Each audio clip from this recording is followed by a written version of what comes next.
So our topic now is food engineering. So for heat transfer, adjusting temperature is an integral part of food processing as temperature is an important factor in inhibiting microbial growth and chemical changes in food. Part of adjusting temperature is the heat transfer through and between materials or bodies. So, ano nga ba yung mga mode of heat transfer natin sa food? Meron tayong conduction, convection, and radiation. So, conduction, heat is transferred through collisions between adjacent molecules or atoms. Conduction heat transfer occurs within solid foods. So, sa conduction, meron tayong heat transfer kapag nagkakaroon ng contact or collisions or bungguan between molecules. So, si molecule 1, kapag nagkaroon siya ng contact or collision with molecule 2, matatransfer yung heat ni molecule 1 kay molecule 2.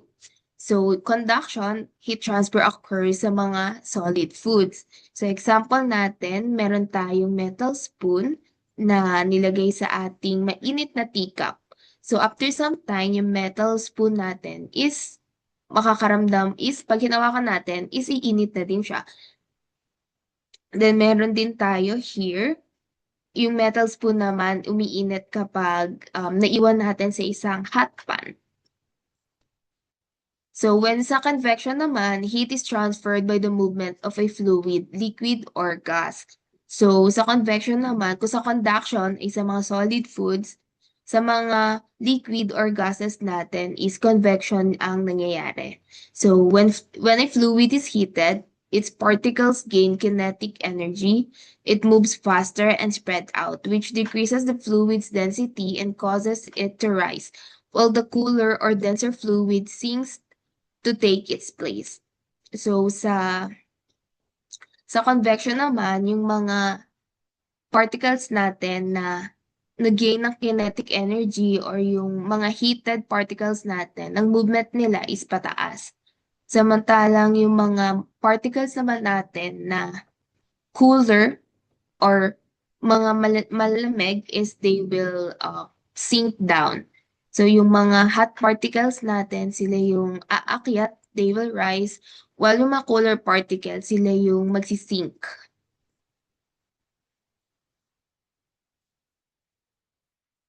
So now, sa radiation naman, heat is transferred via electromagnetic waves such as infrared radiation, which are produced by the acceleration of charged particles.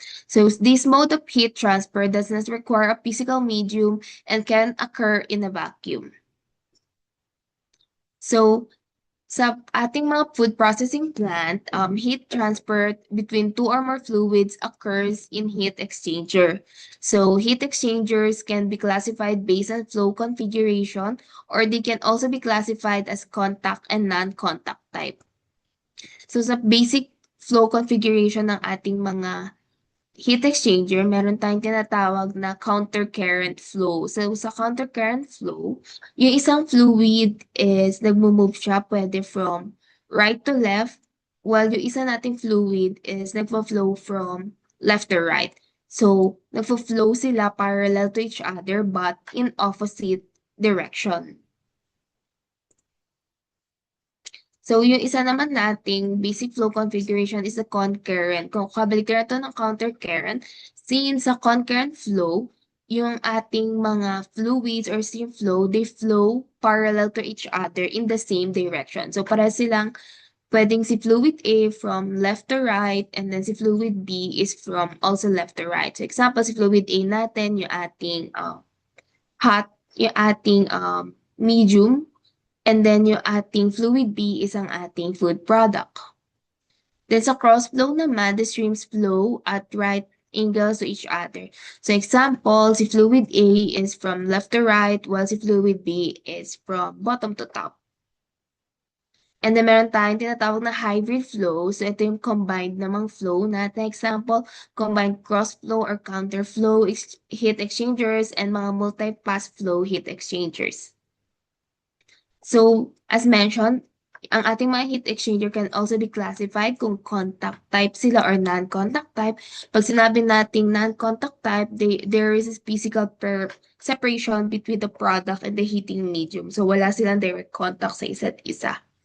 So meron tayo ditong plate heat exchanger, tubular heat exchanger, cell and tube heat exchanger, and then the scrape surface heat exchanger.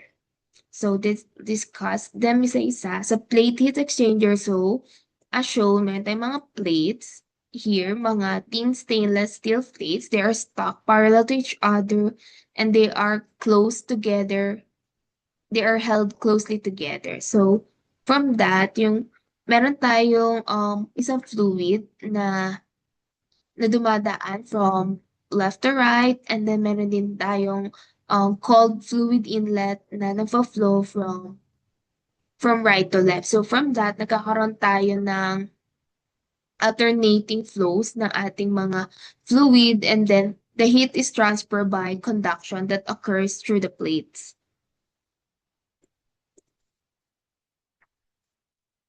So meron din tayong tubular heat exchanger. So from the name itself, tube, meron tayong tube na ginagamit. So sa tubular, meron tayong pipe here na merong another pipe sa loob niya. So yung example nito, si fluid B, yung ating food product, is magpo-flow here sa ating pipe sa loob.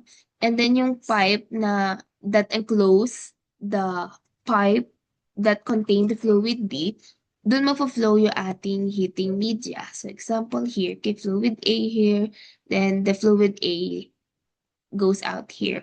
So yung stream natin, they may flow in the same direction or in the opposite direction.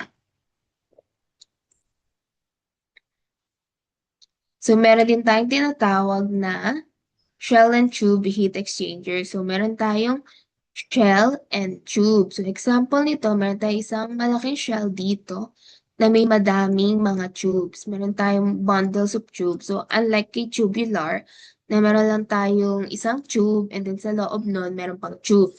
Kay shell and tube, meron tayong isang malaking shell na may bundle of tubes sa loob. So one fluid flows inside the tube while the other fluid is pumped over the tube through the shell. So one or more tube process can be accomplished. And lastly, for the non-contact type, meron tayong scrape surface heat exchanger. So from the name itself, scrape surface. So scrape surface kasi gumagamit tayo ng rotating blades that continuously scrape the inside of the tube. So example nito sa ating image, we have here the scraper blade. So ang purpose niya is that they prevent the film build-up or fouling on the tube wall. Since yung mga fouling natin or yung mga film build-up natin, they causes the heat resistance or the decrease of the rate of heat transfer between the fluids. So now, meron tayong tinatawag na contact type heat exchanger. So meaning meron tayong direct contact between the product and the heating medium. So we have here what we call the steam infusion heat exchanger. So example, we have here sa ating illustration, the product goes in sa ating heating chamber, and then tsaka tayo magpapasok ng ating steam here on this side. So because of that, wala tayong physical separation between the steam and our product. So nagkakaroon sila ng contact, and then magkakaroon doon na ng heat exchange, and then since may steam tayo ni-incorporate, and then meron tayong heat transfer, so ang ating product, kapag lumabas siya sa ating heating chamber, is magiging diluted product na siya since yung ating steam is nag-condense na into water upon contact niya sa ating product since meron na tayong heat exchange na nangyayari.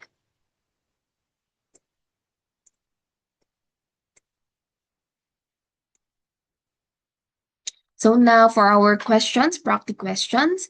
Question 1, which is a contact type heat exchanger? A, plate heat exchanger, B, tubular heat exchanger, C, steam infusion heat exchanger, or D, scrape surface heat exchanger. So the correct answer for question 1 is Letter C, steam infusion heat exchanger. So out of all the choices, si steam infusion lang yung contact type heat exchanger. The rest are non-contact type heat exchanger. So meaning sa non-contact, meron tayong direct na physical separation between the heating medium and our product. Question 2. In blank heat exchanger, the liquid product is placed from the top of the heat exchanger and allowed to flow downward in thin sheets in the heating chamber. Stream comes in direct contact with the food and condenses in the process. A. Plate heat exchanger, B. Tubular heat exchanger, C. Scrape surface heat exchanger, or D. Steam infusion heat exchanger. So the correct answer for question 2 is letter D, steam infusion heat exchanger. Since na-mention sa ating question or problem that the steam comes in direct contact with the food and condenses in the process. So, out of all the choices, si steam infusion lang yung ating may contact type na heat exchanger. Question 3. Heating and cooling processes in food requires efficient transfer of heat. Which of these types of flow in heat exchanger allow a more efficient transfer of heat? A. Concurrent flow, B. Countercurrent flow, C. All of the above, or D. None of the above. So the correct answer for question 3 is letter B. Countercurrent flow.